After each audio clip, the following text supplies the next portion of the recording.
If you haven't been to Boxing Day, if you haven't seen a Melbourne Cricket Ground absolutely jam-packed, then put it on your bucket list because this is going to be some occasion. You've seen India versus Pakistan. That was in October. I remember the 2015 World Cup India were playing was South Africa, I think it was. And the memories of that, the atmosphere was just sensational. And you're now going to get between 85 and 90,000 people watching a test match at the MCG. And I'll tell you what, a large proportion of those would be Indian too. So you'll be hearing a lot of noise, and it's almost gladiatorial, this whole place. It is huge, it rises high, and it is quite an atmosphere. As I said, put it on your bucket list, and the series couldn't have been better set up, with India coming to Melbourne 1-1 up. Now, if you had told India at the start of this series that after Perth, after a day-nighter in Adelaide, and after Brisbane, an itinerary that was designed to give Australia the best chance of making it 3-0, if you had told India you'd be 1-1, India would have shaken hands immediately and left the room, deal signed and delivered. India the happier side at 1-1. Having said that, there's still a few issues to be resolved. I thought after the first test match at Perth, India just stagnated a little bit, whereas Australia is a side that has taken giant strides ahead. Australia have actually dominated the next two tests. So India have a fair bit of catching up to do, but they will be buoyed by the fact that the last 35 overs in Brisbane, well, did, if not quite drag the game India's way, certainly lifted them up.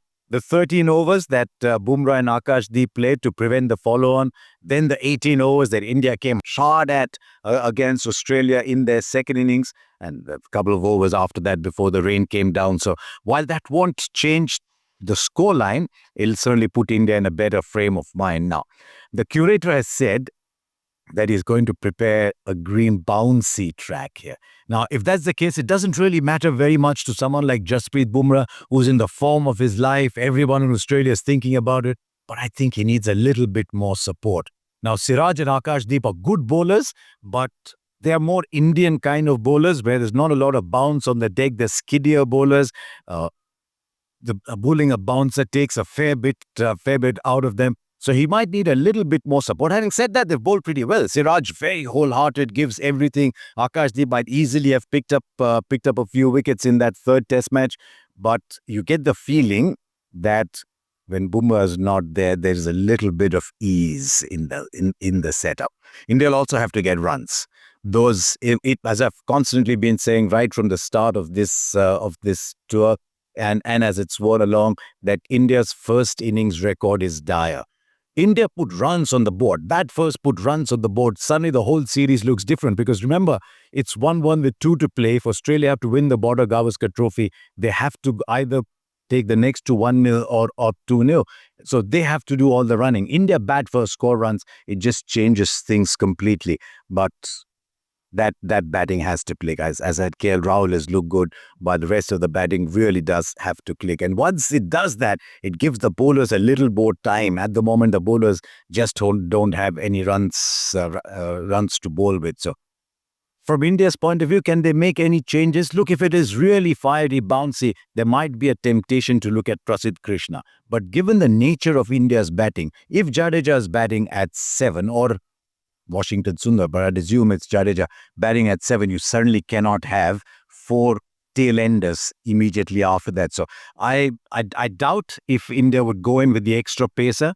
India also has to take a call on if the track will indeed start to turn as you go along. I don't think that might happen, but if it does, then India might want to look at Washington Sundar.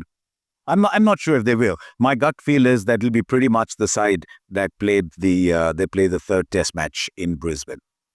Now, what about Australia? They've picked another opener, a young kid, 19-year-old.